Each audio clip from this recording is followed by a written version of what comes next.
इसमें सबसे पहले स्टार्टिंग में समझ लेते हैं कि एलआईसी की जीवन उमंग पॉलिसी, जिसे एलआईसी की ई प्रॉपर्टी या एलआईसी की डिजिटल प्रॉपर्टी कहते हैं, वो प्लान है क्या। ये पॉलिसी 15, 20, 25 या 30 साल की पॉलिसी टर्म के साथ अलग अलग एज के अकॉर्डिंग ली जाती है। मतलब आप चुन सकते हैं कि आपने 15 साल, 20 साल, 25 साल, 30 साल में से कितने साल तक पॉलिसी में पैसे देने हैं। और आप जैसे ही आप पॉलिसी का फर्स्ट प्रीमियम पे करते हैं, आप पॉलिसी के पूरे सम इंश्योर्ड के रिस्क कवर को कवर करते हैं और एक्सीडेंट के केस में इस रिस्क कवर की वैल्यू डबल होती है। इस पॉलिसी में प्रीमियम पेमेंट टर्म पूरी होने पर सर्वाइवल बेनिफिट में पॉलिसी होल्डर को हर साल 99 साल की एज तक पैसे मिलते हैं और इसके साथ साथ एक अच्छा खासा लमसम अमाउंट मिलता है जो कि उम्र के साथ साथ बढ़ता रहता है। मतलब इस पॉलिसी में 15 साल का प्रीमियम पे करने के बाद सारी उम्र सर्वाइवल बेनिफिट एक पेंशन की तरह पॉलिसी होल्डर पॉलिसी से ले सकते हैं और बाद में अपने जीते जी अगर लेना चाहें तो एक लमसम अमाउंट पॉलिसी से ले सकते हैं।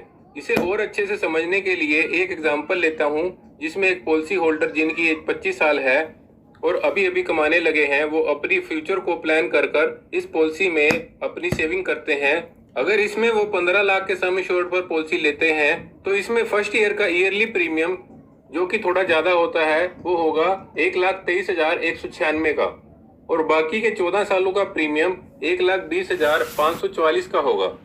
इस पॉलिसी में पॉलिसी होल्डर की टोटल इन्वेस्टमेंट 15 सालों में 18,10,812 की होगी और 15 साल के बाद जब पॉलिसी होल्डर की एज 40 की होगी तो उन्हें हर साल पॉलिसी होल्डर के 99 साल की उम्र होने तक पॉलिसी से 1,20,000 का अमाउंट पॉलिसी से मिलता रहेगा और इसके साथ साथ एक पॉलिसी में एक लमसम अमाउंट और मिलता है जो उम्र के साथ बढ़ता रहता है और पॉलिसी होल्डर जिस भी उम्र में इस अमाउंट को विड्रॉ करवाना चाहते हैं वो पॉलिसी से पॉलिसी की कैश वैल्यू ले सकते हैं। अगर पॉलिसी होल्डर 50 की एज में 11 साल 1,20,000 का अमाउंट हर साल के सर्वाइवल बेनिफिट में लेकर टोटल 13,20,000 का अमाउंट सर्वाइवल बेनिफिट लेकर पॉलिसी की कैश वैल्यू लेते हैं तो उन्हें यहाँ एक लमसम अमाउंट में 42,71,400 रुपए का कैश वैल्यू अमाउंट पॉलिसी से मिलता है। पर अगर पॉलिसी होल्डर 40 से 60 की एज तक 20 साल हर साल पॉलिसी से 1,20,000 का अमाउंट सर्वाइवल बेनिफिट में लेते हैं तो उन्होंने 24 लाख का अमाउंट सर्वाइवल बेनिफिट में ले लिया होगा और इसके साथ साथ 60 की एज पर उन्हें यहाँ 79,10,400 रुपए की कैश वैल्यू अमाउंट पॉलिसी से मिलती है। और अगर पॉलिसी होल्डर इसे विड्रॉ नहीं करवाना चाहते तो वो सारी उम्र अपनी पॉलिसी से 1,20,000 का सर्वाइवल बेनिफिट पॉलिसी से ले सकते हैं और अपने पीछे 1 करोड़ से ज्यादा का अमाउंट अपने परिवार के लिए विरासत में छोड़ सकते हैं। अब कंपेयर करते हैं एलआईसी की डिजिटल या ई प्रॉपर्टी यानी एलआईसी जीवन उमंग पॉलिसी को एक फिजिकल प्रॉपर्टी के साथ। इसे समझने के लिए 1 BHK के एक फ्लैट का एग्जांपल लेते हैं जिसकी मार्केट वैल्यू 15 लाख की है और इसे कंपेयर करते हैं 15 लाख की जीवन उमंग पॉलिसी से। इसमें अगर आप 15 लाख का 1 BHK फ्लैट लेते हैं, इसमें सबसे पहले आती है स्टैंप ड्यूटी कॉस्ट जो कि 5% तक रहती है। 15 लाख का 5% यानी 75,000 की कॉस्ट यहाँ स्टैंप ड्यूटी की बनती है।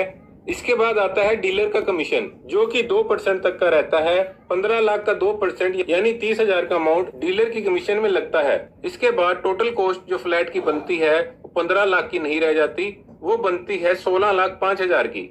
और दूसरी तरफ 15 लाख की जीवन उमंग पॉलिसी में कोई भी एक्स्ट्रा डीलर कमीशन नहीं है और ना ही किसी तरह का रजिस्ट्रेशन चार्जेस रहते हैं। मतलब अगर आप जीवन उमंग पॉलिसी में इन्वेस्ट करते हैं तो शुरुआत में ही आपका 1,05,000 तक का अमाउंट बच जाता है। अब अगर आप फ्लैट लेने जाएं तो सबसे पहले आपको 20% तक की डाउन पेमेंट करनी रहती है। 15 लाख का 20% यानी 3 लाख की डाउन पेमेंट 15 लाख के फ्लैट के लिए आपको करनी होगी।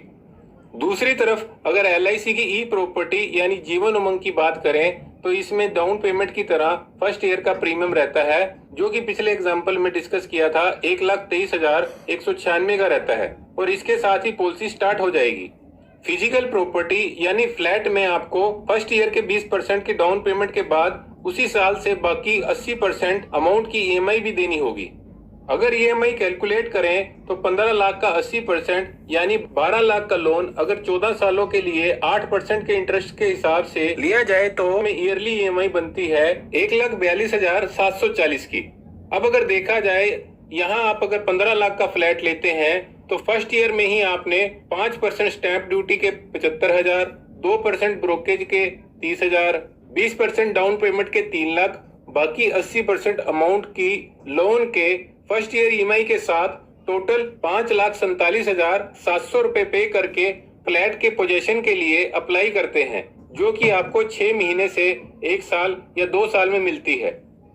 जबकि 15 लाख की LIC की जीवन उमंग में फर्स्ट ईयर का प्रीमियम 1,23,196 का रहता है और इसके साथ ही आप पूरे सम इंश्योर्ड के हकदारी बन जाते हैं, क्योंकि इसमें इंश्योरेंस कवर है। अगर पॉलिसी होल्डर ने एक प्रीमियम दिया हो और उसके साथ कोई मिस हैपनिंग हो जाए तो परिवार को बोनस प्लस पूरे सम इंश्योर्ड के बराबर का अमाउंट मिलता है, और अगर मिस हैपनिंग एक्सीडेंट में हुई है तो सम इंश्योर्ड के डबल अमाउंट पैसे नॉमिनी को मिलते हैं। 15 लाख की जीवन उमंग में नेचुरल डेथ पर 15,96,000 और एक्सीडेंटल डेथ पर 30,96,000 का risk cover first year premium पे करने के साथ ही रहता है, और ये रिस्क कवर हर साल प्रीमियम पे करने के साथ बढ़ता रहता है। पर दूसरी तरफ अगर एक फिजिकल प्रॉपर्टी यानी फ्लैट की बात करें तो इसमें पहले साल 5,47,700 रुपए का अमाउंट पे करने पर आपको पोजेशन मिलती है। पर अगर मेन अर्निंग मेंबर जिसकी अर्निंग के दम पर फैमिली के लिए फ्लैट लेते हैं, अगर उस अर्निंग मेंबर के साथ कोई मिस हैपनिंग हो जाए तो आगे 80% अमाउंट जिसका लोन की EMI चल रही होगी वो किसी और फैमिली मेंबर को, चाहे अर्निंग हो या ना हो या बची हुई सेविंग से EMI पे करनी हो तो भी EMI पे करनी होगी। इसलिए ये इंश्योरेंस फैक्टर का बहुत बड़ा डिफरेंस इस कंपैरिजन में बनता है। LIC की ई प्रॉपर्टी यानी जीवन उमंग पॉलिसी में पर्सन का इंश्योरेंस हो रहा है, और दूसरी तरफ अगर आप फ्लैट में इन्वेस्टमेंट करते हैं तो इसमें किसी तरह का इंश्योरेंस कवर नहीं है। इसके बाद बात करते हैं रिलायबिलिटीज की। जब आप किसी फ्लैट यानी फिजिकल प्रॉपर्टी में इन्वेस्ट करते हैं तो सबसे पहले रिलायबिलिटी आती है प्रॉपर्टी टैक्स की, जो कि आपको आपकी प्रॉपर्टी के साथ देना ही देना है। दूसरी तरफ अगर आप LIC की ई प्रॉपर्टी यानी जीवन उमंग पॉलिसी की बात करें तो इसमें आपका टैक्स लगने की बजाय टैक्स बचता है। इसमें आप अपनी इंश्योरेंस पॉलिसी से सेक्शन 80C के अंडर 1.5 लाख तक का टैक्स बचा सकते हैं। और दूसरी बात, जब भी आपको आपकी पॉलिसी से बेनिफिट मिलते हैं वो सेक्शन 10D के अंडर आते हैं और वो टैक्स फ्री होते हैं, उन पे कोई टैक्स नहीं लगता। मतलब पॉलिसी की मैच्योरिटी बेनिफिट पर कोई भी टैक्स नहीं होते। इसके बाद बात करते हैं एक्स्ट्रा चार्जेस की। तो LIC की ई प्रॉपर्टी यानी जीवन उमंग में कोई भी एक्स्ट्रा चार्जेस नहीं है, जबकि फिजिकल प्रॉपर्टी में मेंटेनेंस के चार्जेस आते हैं, जैसे कि व्हाइट वॉश, सोसाइटी के चार्जेस जिसमें कार पार्किंग के चार्जेस, सिक्योरिटी के चार्जेस, इलेक्ट्रिसिटी के चार्जेस, ये सभी तरह के चार्जेस आपको मंथली बेसिस पर देने होते हैं, जिसके कारण पोजेशन के बाद फ्लैट की EMI में ये चार्जेस के कारण फ्लैट की इंस्टॉलमेंट और भी महंगी हो जाती है। इसके बाद नेक्स्ट कंपैरिजन में बात करेंगे एप्रिसिएशन फैक्टर की। LIC की ई प्रॉपर्टी में 15 साल के बाद हर साल मिलने वाले रिटर्न के साथ साथ एक लमसम अमाउंट पॉलिसी में और रहता है, जो कि आप जब चाहे पॉलिसी से ले सकते हैं, और ये लमसम अमाउंट उम्र के साथ बढ़ता रहता है। मतलब इसमें आपको एक फिक्स रेट के साथ एप्रिसिएशन मिलता है, जिसे आप LIC की ई प्रॉपर्टी यानी जीवन उमंग पॉलिसी लेते टाइम ही देख सकते हैं। और अगर बात करें फ्लैट यानी फिजिकल प्रॉपर्टी की, तो इसमें कोई फिक्स अप्रेजल जैसा कुछ नहीं है। फ्लैट लेना भी आसान नहीं रहता और उसके बाद सेल करना उससे ज्यादा मुश्किल रहता है।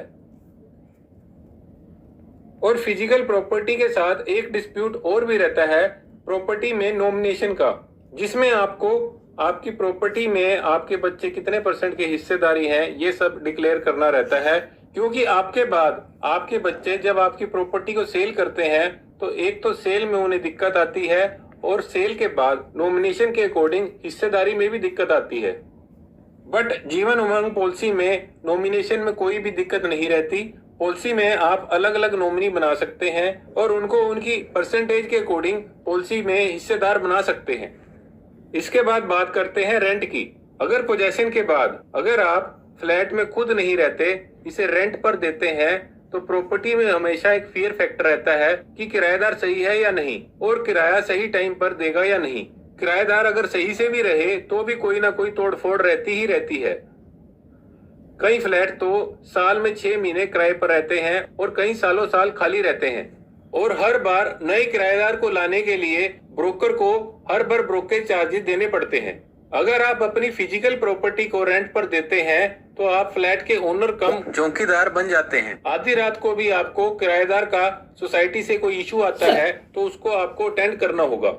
अब अगर बात करें LIC की ई प्रॉपर्टी की, तो इसमें आपको एक रेगुलर इनकम 15 सालों के बाद आती है और 99 साल की उम्र तक मतलब जीवन भर के लिए आती है। और एक मैसेज यानी अकाउंट क्रेडिट की घंटी के साथ बिना किसी परेशानी के आपके अकाउंट में पॉलिसी से रिटर्न आना ही आना है।